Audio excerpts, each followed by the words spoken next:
என்னை ஆட்கொண்டவரும் நான் சேவிக்கிறவரும் ஆனேன். ஆண்டவராகி இயேசு கிறிஸ்துவின் நாமத்தினாலே அன்பினல் வாழ்த்துக்கள். கிறிஸ்து இயேசுவுக்குள் மிகவும் பிரியமான அன்பு சகோதர சகோதரிகளே, சில குடும்ப தலைவர்களை நாம் பார்க்க முடியும். ஏதாவது ஒரு காரணத்தை சொல்லி விவாகரத்து வாங்குவாங்க.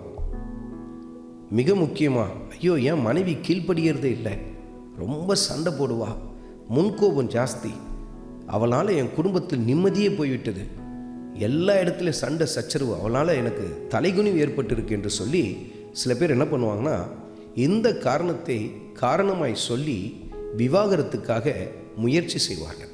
ஆனால் கர்த்தருடைய ஆவியானவர் எப்படி சுட்டி காட்டுகிறார் பாருங்க.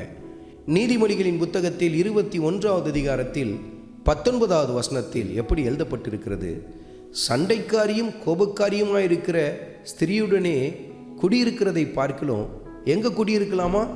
வனாந்திரத்தில் போய் குடியிருக்கலாமா? அதாவது என்ன சொல்லுகிறார் இந்த இடத்துல, உன்னை தனிமைப்படுத்திக்க நல்லது தான், ஆனால் அங்கே போய் வேற ஒரு துணையை தேடாதுன்னு சொல்கிறார் கர்த்தர். இன்றைக்கு சில பேர் பார்த்தீங்கன்னா ஏதாவது ஒரு காரண காரியத்தை சொல்லி விவாகரத்து வாங்குவாங்க. இது கணவனுக்கு மாத்திரம் இல்லை, மனைவிக்கும் தான்.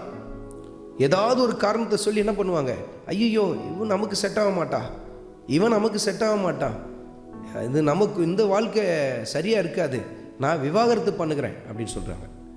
ஆனால் கர்த்தர் சொல்லுகிறார், நீ வனாந்திரத்தை குடியிருந்தாலும் எப்படி தான் இருக்கணுமா, தனிமையில் தான் இருக்கணும்னு சொல்கிறார். அந்த இடத்துல தனித்திருன்னு சொல்லுகிறார். அந்த இடத்துல போய் வேற ஒரு துணையை தேடாதே என்று சொல்லுகிறார். விவாகரத்து வாங்க வேண்டும் என்று சொல்லி முடிவோடு இருக்கிற அருமையான மகனே, அருமையான மகளே, அந்த எண்ணங்களை மாற்றிக்கொள் என்று சொல்லி கர்த்தருடைய ஆவியானவர் சுட்டி காட்டுகிறார்.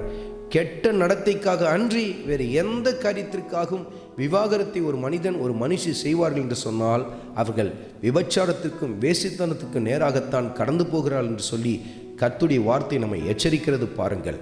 அதனால் கர்த்தருடைய கரத்திலே அடங்கியிருங்கள், அப்படி நேரத்துக்காக பொறுமையாய் காத்திருங்கள். கர்த்தர் உங்கள் குடும்ப வாழ்க்கையை சீர்படுத்துவார். நிச்சயமாய் சமாதான கர்த்தர் அங்கு ஆளுகை செய்வார். பொறுமையோடு கூட அவருக்காக காத்திருங்கள். ஆண்டவராகிய இயேசு கிறிஸ்துவின் கிருபை உங்கள் அனைவரோடும் கூட இருப்பதாக.